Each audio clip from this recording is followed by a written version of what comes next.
दतिया में बीजेपी की हार का कौन जिम्मेदार? क्या नरोत्तम मिश्रा ने दतिया हरवाया? कांग्रेस की जीत ने बीजेपी नेताओं की उड़ाई नींद। सीएम आवास पर मंथन, बनाई गई समिति, पूरा जिला संगठन भंग, बड़े एक्शन की तैयारी। दतिया विधानसभा उपचुनाव का नतीजा मध्य प्रदेश की राजनीति में बड़ा संदेश देने वाला माना जा रहा है। कांग्रेस उम्मीदवार कुंवर घनश्याम सिंह ने बीजेपी के आशुतोष तिवारी को 6056 वोटों से हराकर न सिर्फ सीट अपने कब्जे में रखी, बल्कि मुख्यमंत्री मोहन यादव के नेतृत्व में बीजेपी की चुनावी रणनीति पर भी कई सवाल खड़े कर दिए। ये चुनाव सरकार बदलने वाला नहीं था, क्योंकि विधानसभा में बीजेपी का बहुमत पूरी तरह सुरक्षित है, लेकिन इसके बावजूद दोनों दलों ने इसे प्रतिष्ठा का चुनाव बना दिया था। मुख्यमंत्री मोहन यादव, प्रदेश बीजेपी अध्यक्ष हेमंत खंडेलवाल, कई मंत्री और संगठन के बड़े नेताओं ने दतिया में जमकर प्रचार किया। दूसरी ओर कांग्रेस ने भी इस चुनाव को अपनी राजनीतिक वापसी का अवसर माना। ये सीट कांग्रेस के पूर्व विधायक राजेंद्र भारती की बैंक धोखाधड़ी के एक मामले में दोष सिद्धि के बाद सदस्यता समाप्त होने से खाली हुई थी।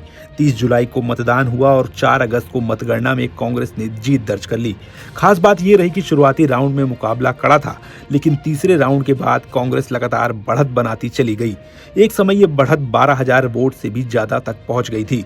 हालांकि अंतिम दौर में बीजेपी ने कुछ अंतर कम किया, लेकिन जीत कांग्रेस के खाते में ही गई। इस चुनाव का सबसे चर्चित मुद्दा बीजेपी का टिकट चयन रहा। पार्टी ने 6 बार के विधायक और प्रदेश के पूर्व गृह मंत्री नरोत्तम मिश्रा का टिकट काटकर पहली बार चुनाव लड़ रहे आशुतोष तिवारी को उम्मीदवार बनाया। नरोत्तम मिश्रा लगभग 3 दशक तक दतिया की राजनीति का सबसे प्रभावशाली चेहरा रहे हैं। टिकट कटने के बाद पार्टी के भीतर नाराजगी खुलकर सामने आई। कई पदाधिकारियों ने इस्तीफा दिया और चुनाव प्रचार के दौरान नरोत्तम मिश्रा का मंच पर भावुक होना भी चर्चा का विषय बना।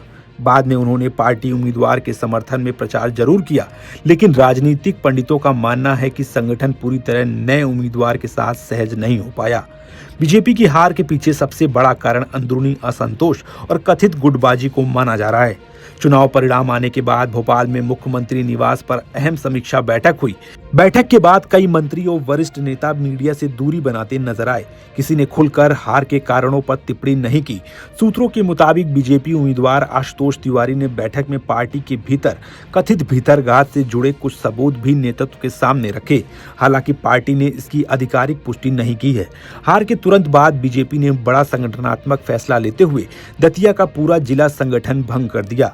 जिला अध्यक्ष रघुवीर सिंह कुशवाहा समेत पूरा जिला कार्यकारिणी को पद से हटा दिया गया। साथ ही जिले की सभी स्थानीय संगठनात्मक इकाइयों को भी समाप्त कर दिया गया। अब यहाँ नई टीम का गठन किया जाएगा। इसे उपचुनाव में मिली हार के बाद संगठन में बड़े बदलाव के संकेत के रूप में देखा जा रहा है।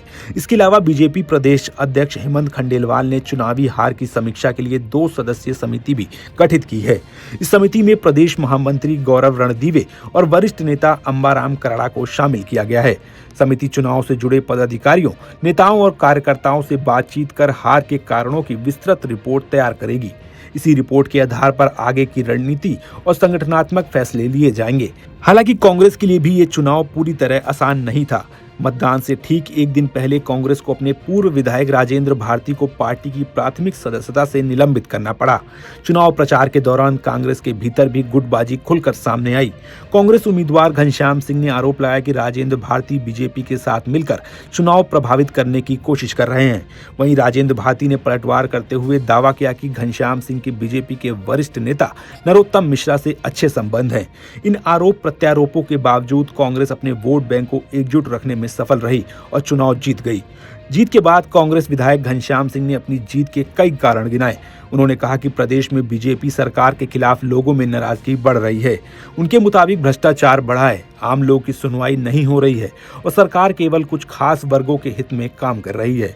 उन्होंने किसानों की समस्याओं को सबसे बड़ा मुद्दा बताया। घनश्याम सिंह ने कहा कि खाद वितरण के लिए लागू टोकन व्यवस्था किसानों के लिए बड़ी परेशानी बन गई है। टोकन बुक कराने के लिए एंड्रॉयड फोन जरूरी है, जबकि हर किसान के पास स्मार्टफोन नहीं है। कई जगह नेटवर्क और सर्वर की समस्या रहती है और टोकन मिलने के बाद भी किसानों को कई किलोमीटर दूर जाकर खाद लेना पड़ता है। इससे किसानों में नाराजगी बढ़ी। उन्होंने युवाओं के मुद्दे भी उठाए। उनका कहना था कि प्रदेश में रोजगार के अवसर कम हैं, भर्ती परीक्षाओं में देरी और पेपर लीक जैसी घटनाओं से युवा निराश हैं। इसके अलावा उन्होंने महिलाओं से जुड़ी योजनाओं पर भी सवाल उठाए। घनश्याम सिंह ने कहा कि लाडली बहना योजना का पहले जैसा प्रभाव अब नहीं रहा और 3,000 रुपए देने का वादा भी पूरा नहीं किया गया। उनके अनुसार इन सभी मुद्दों ने कांग्रेस के पक्ष में माहौल बनाने का काम किया।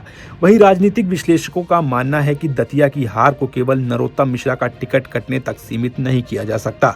ग्रामीण इलाकों में खेती किसानी, खाद बीज की उपलब्धता, डीजल की बढ़ती कीमत, महंगाई और बेरोजगारी जैसे मुद्दे लगातार चर्चा में रहे। इसके अलावा प्रदेश में किसानों के आंदोलन, छात्रों के प्रदर्शन और अन्य सामाजिक राजनीतिक घटनाओं का असर भी मतदाताओं के रुख पर पड़ा। ये लगातार दूसरी बार है जब दतिया विधानसभा सीट पर बीजेपी को हार का सामना करना पड़ा है। साल 2023 के विधानसभा चुनाव में कांग्रेस के राजेंद्र भारती ने नरोत्तम मिश्रा को हराया था और उपचुनाव में भी बीजेपी ये सीट वापस हासिल नहीं कर सकी। यानी दतिया में कांग्रेस ने अपनी पकड़ मजबूत बनाए रखी है। नतीजों के बाद बीजेपी ने आधिकारिक तौर पर जनादेश स्वीकार किया है। प्रदेश अध्यक्ष हेमंत खंडेलवाल ने कहा कि पार्टी मतदाताओं के फैसले का सम्मान करती है, लेकिन हार की पूरी समीक्षा की जाएगी। उन्होंने स्पष्ट किया कि यदि जांच में किसी स्तर पर अनुशासनहीनता, लापरवाही या संगठनात्मक कमजोरी सामने आती है तो संबंधित लोगों पर कार्रवाई की जाएगी। वहीं कांग्रेस इस जीत को केवल एक विधानसभा सीट की जीत नहीं, बल्कि प्रदेश में अपने बढ़ते जनाधार का संकेत मान रही है। दतिया उपचुनाव ने साफ कर दिया है कि मध्य प्रदेश की राजनीति में मुकाबला लगातार दिलचस्प होता जा रहा है। बीजेपी के लिए ये नतीजा संगठन और रणनीति पर नए सिरे से काम करने का संदेश है, जबकि कांग्रेस के लिए ये जीत कार्यकर्ताओं का मनोबल बढ़ाने वाली साबित हो सकती है। आने वाले समय में दोनों दलों की नजर अब प्रदेश की अगली बड़ी चुनावी चुनौतियों पर होगी, जहां दतिया का ये परिणाम निश्चित रूप से राजनीतिक रणनीति को प्रभावित करेगा।